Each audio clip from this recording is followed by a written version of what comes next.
स्वागत है आपका हमारे चैनल खबरधारा में। बात करेंगे आज की उन 20 सबसे बड़ी खबरों पर जो देश और दुनिया में सबसे ज्यादा सुर्खियों पर है। तो चलिए शुरू करते हैं। बांग्लादेश की पूर्व प्रधानमंत्री शेख हसीना को फांसी की सजा सुनाई गई। जी हां दोस्तों, बांग्लादेश से एक बहुत ही बड़ी और संवेदनशील खबर है। वहां की पूर्व प्रधानमंत्री शेख हसीना को एक विशेष अदालत ने मृत्युदंड की सजा सुनाई है। इस फैसले के बाद देश में बहुत लोगों ने विरोध प्रदर्शन करना शुरू कर दिया है। लोग कह रहे हैं कि यह फैसला राजनीतिक द्वेष से लिया गया है। भारत ने हसीना की सजा पर जताई गहरी चिंता, राजनयिक तनाव बढ़ा।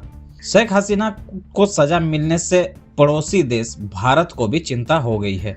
भारत के विदेश मंत्रालय ने बयान जारी कर अपील की है कि बांग्लादेश में शांति बनाए रखें। हसीना भारत की घनिष्ठ मित्र रही हैं, इसलिए इस फैसले से दोनों देशों के रिश्तों में थोड़ा तनाव आ सकता है। भारत को डर है कि वहां की अस्थिरता से भारत के सीमा सुरक्षा पर बुरा असर पड़ सकता है। सुप्रीम कोर्ट का जिम कॉर्बेट पार्क को तुरंत बहाल करने का सख्त निर्देश।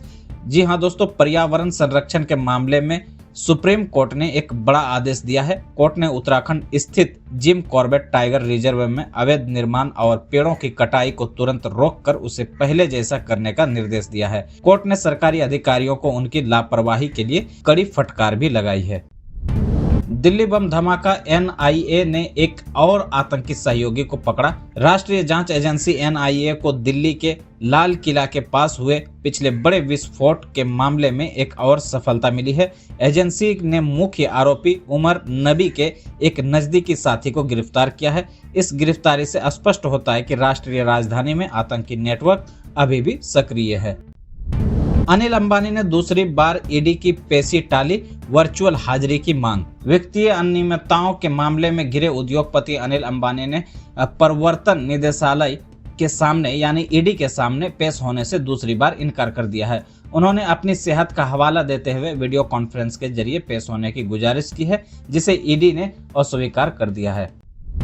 आरक्षण में मलाईदार परत को हटाने पर मुख्य न्यायाधीश ने समर्थन दिया। आरक्षण नीति पर चल रही एक महत्वपूर्ण सुनवाई में मुख्य न्यायाधीश ने संकेत दिया कि अनुसूचित जाति यानी एससी या एसटी के आरक्षण का फायदा उन लोगों को ज्यादा मिलना चाहिए जिन्हें इसकी सख्त जरूरत है। उन्होंने कहा कि इन वर्गों के जो लोग पहले से ही अमीर हैं, उन्हें आरक्षण के दायरे से बाहर किया जा सकता है।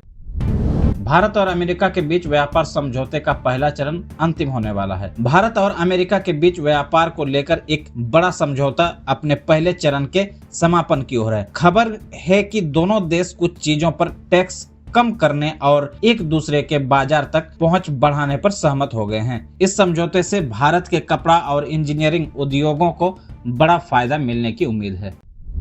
रूस ने पूर्व प्रधानमंत्री को चरमपंथी और आतंकवादी घोषित किया है। रूस में विपक्षी नेताओं पर कार्रवाई तेज हो गई है। रूस की सरकार ने पूर्व प्रधानमंत्री मिखाइल कसियानोव को आधिकारिक तौर पर आतंकवादी की सूची में डाल दिया है। कसियानोव राष्ट्रपति पुतिन और यूक्रेन युद्ध की खुलकर आलोचना करते थे। मानवाधिकार संगठनों ने इस फैसले की निंदा की है।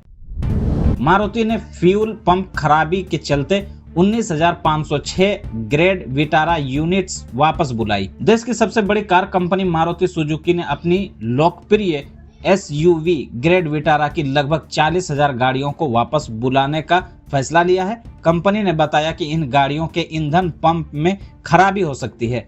इतनी बड़ी संख्या में गड़बड़ी से कंपनी की गुणवत्ता नियंत्रण पर सवाल उठ रहे हैं। सऊदी अरब बस हादसे में 42 भारतीय उम्रा यात्रियों की मौत की आशंका। सऊदी अरब से एक दुखद खबर है। उम्रा यात्रा के लिए गए भारतीय यात्रियों से भरी एक बस का बड़ा हादसा हो गया है। प्राथमिक जानकारी के अनुसार इस दुर्घटना में 42 भारतीय यात्रियों की मौत होने की आशंका है। भारत सरकार ने इस मामले पर दुखद व्यक्त किया है। सर्वोच्च न्यायालय ने जोजड़ी नदी प्रदूषण पर राजस्थान प्राधिकरण को फटकारा। राजस्थान की जोजड़ी नदी में हो रहे भयंकर प्रदूषण के मामले में सर्वोच्च न्यायालय ने राज्य के अधिकारियों पर कड़ा रुख अपनाया है। कोर्ट ने कहा है कि नदी में मिल रहे रासायनिक कचरे के कारण लगभग 20 लाख लोग प्रभावित हो रहे हैं। कोर्ट ने प्रदूषण रोकने के लिए तुरंत कदम उठाने का आदेश दिया है।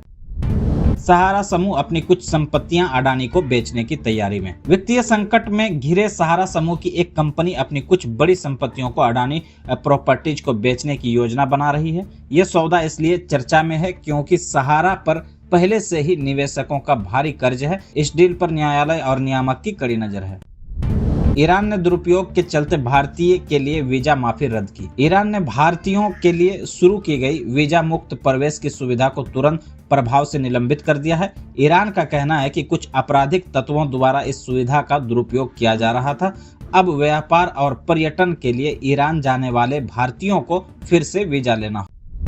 तो दोस्तों, ये थी आज की 20 सबसे बड़ी खबर। आपको ये वीडियो कैसा लगा हमें कमेंट में जरूर बताएं। वीडियो को लाइक करें, शेयर करें और हमारे चैनल को जरूर सब्सक्राइब करें। मिलते हैं नेक्स्ट वीडियो में, तब तक के लिए जय हिंद।